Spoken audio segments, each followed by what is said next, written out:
Namaste. Welcome to Vedic Vidya. My name is Jeffrey Armstrong, Kavindra Rishi.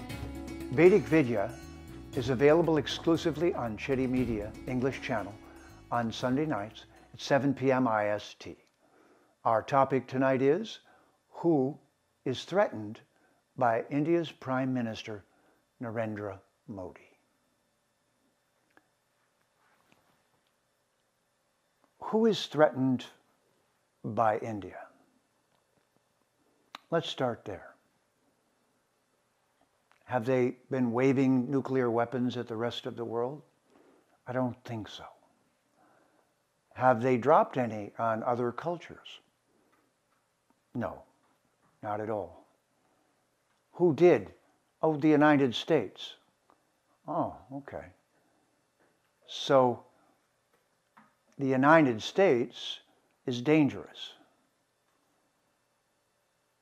But Narendra Modi hasn't been threatening the rest of the world since he's been in office. Now, it's true that I am not from India. So I'm no expert on the politics internally. But I've been watching and paying attention, and I met Narendra Modi before he became Prime Minister. And I know his history. And by the way, if you think India has a caste system, would you explain to me why Narendra Modi's father had a tea shop? He was a chaiwala? Is that the caste that you're born into that makes you Prime Minister next? So, just a sidebar, but I'd like all people who think that India has a caste system to sit up and salute and say, oops, we were wrong. Because Narendra Modi has a completely unlikely parentage for becoming the Prime Minister. So in case you haven't noticed, one thing that he does have is a profound character and depth of being and dedication to higher principles, to higher truths.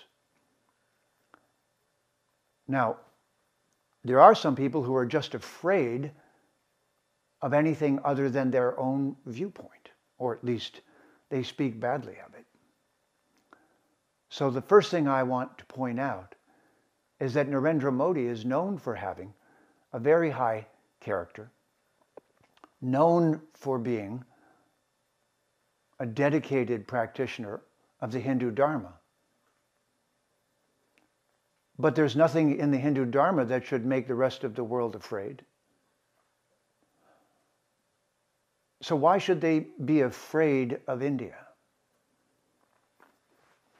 Well, one reason would be because when Narendra Modi took office, he was the first Prime Minister of India to actually be Hindutva. Oh, I know, that's another demonized word. Ooh, Hindutva. Actually, Hindutva simply means a dedicated Hindu practitioner. I am one. I am Hindutva. Narendra Modi is the first leader of India for over 1,000 years who is Hindutva. But the culture of India is Hindu, Vedic, Sanatan Dharma.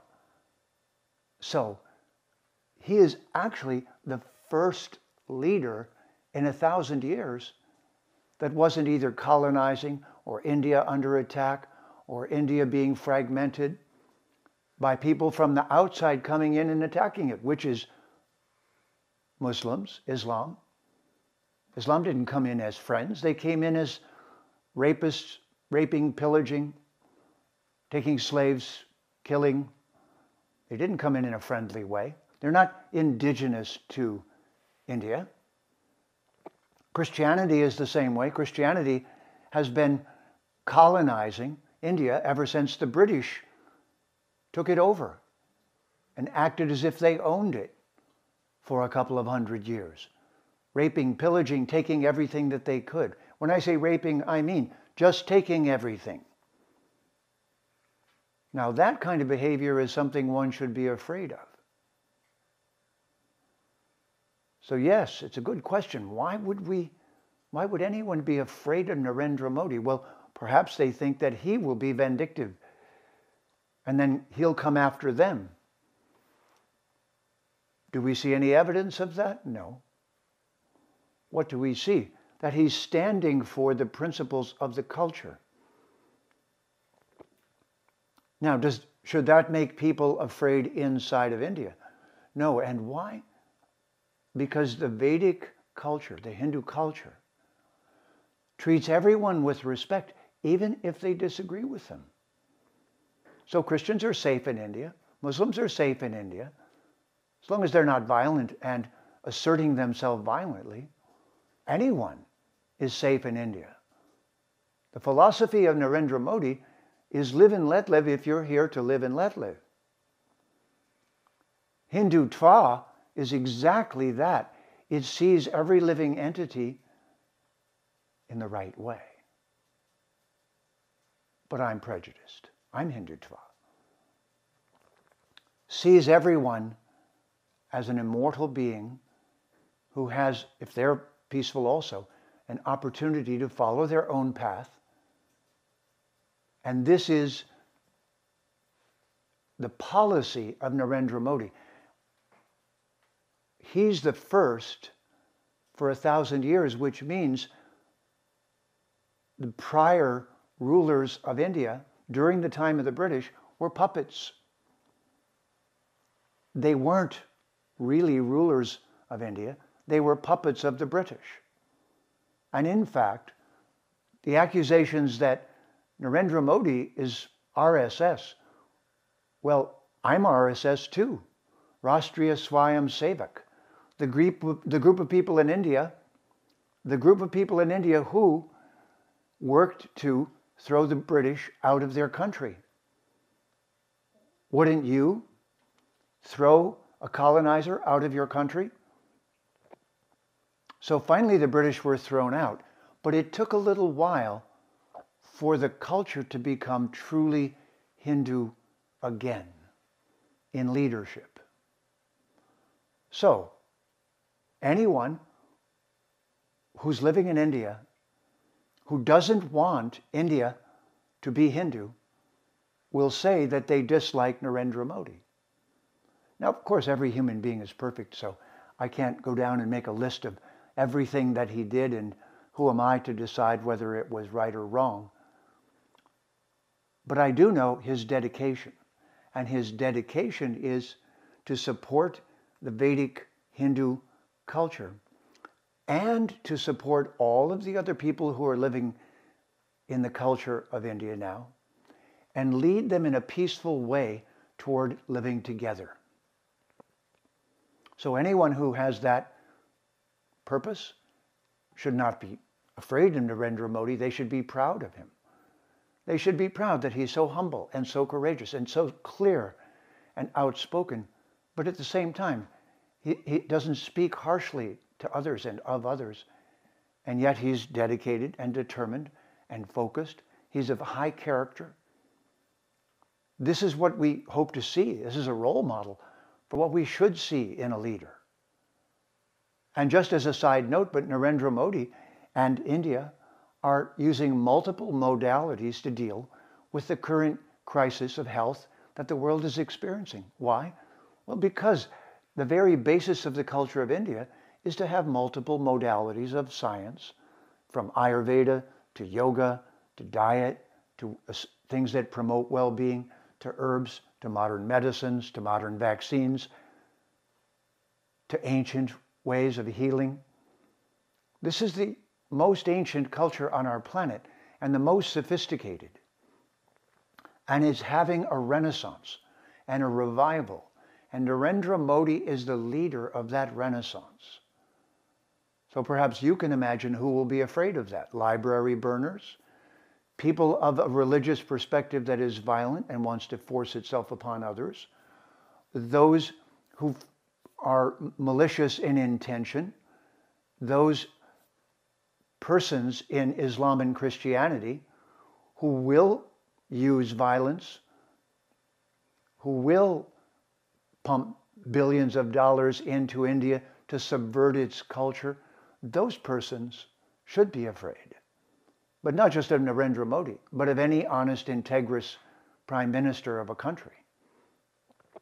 And soon, hopefully, since I believe his last term of office is coming, someone like him will also continue the responsibility of what?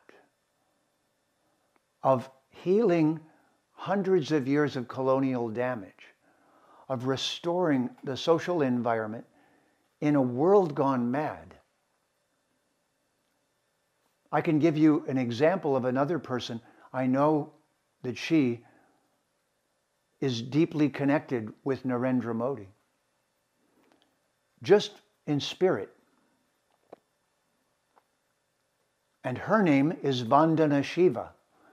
Vandana Shiva is one of the persons from India who are reminding the world that the agriculture that we're using right now is destroying our planet. Narendra Modi represents all of the modalities of living that are the essence of the Hindu way of living, which is to live peacefully upon the earth, to utilize the land correctly, to be in a right relationship with one another, to foster the growth and development of culture, of universities, of educational institutions, of learning, and to do so in a respectful and, as far as possible, nonviolent way. Narendra Modi has pulled away from the precipice of conflict and violent conflict carefully, and yet been strong and held a boundary. This is a role model. This is someone who's showing us, and the word for that in Sanskrit is acharya. In his daily life, Narendra Modi gets up early in the morning, does dedicated practices of yoga and mantra meditation, and presents himself before the divine in the way that all true Hindus do. And then, before he starts his day, says, "And may everything that I do this day be in service of divine intention."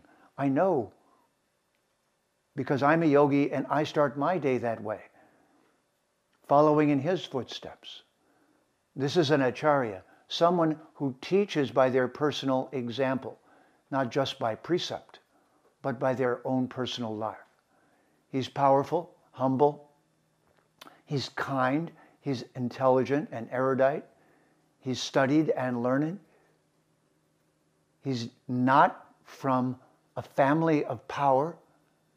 Therefore, he's been brought in to personify the Vedic ideal that any person, through their merit, can rise to any position in society. Isn't this a lesson to democracy also?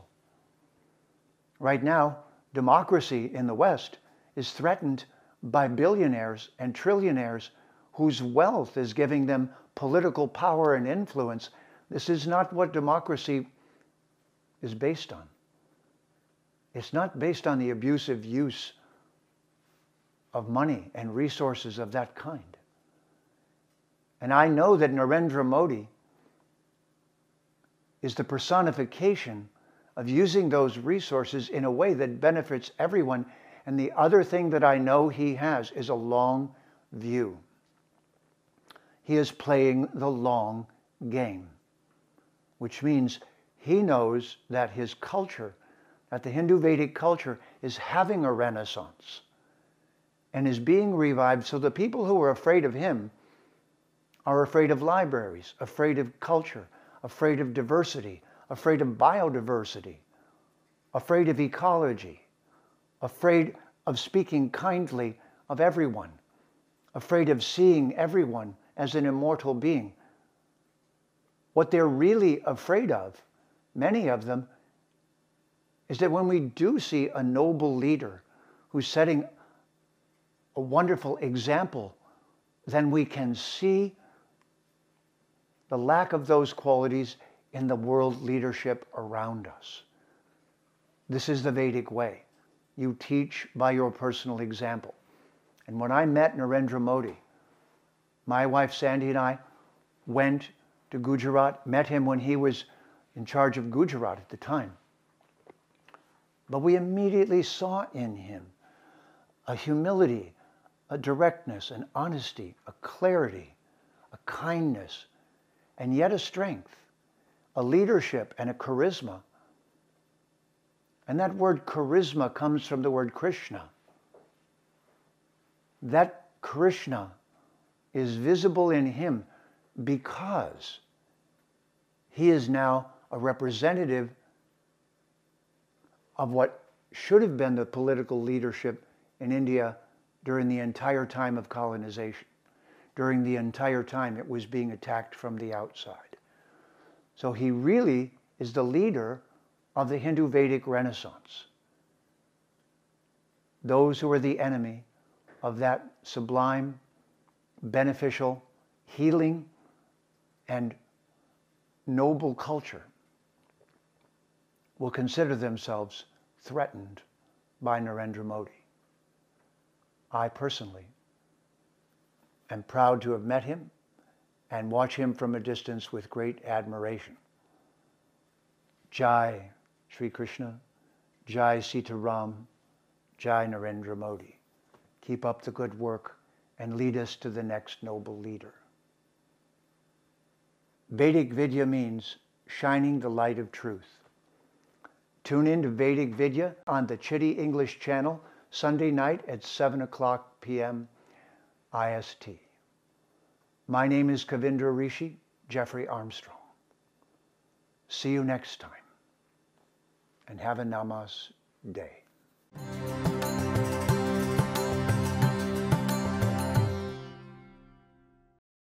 Please remember to subscribe to us and switch on the notifications for this channel. For our other social media links, more content, and to support our work, please visit citti.net. Dhanyavad. Namaskar.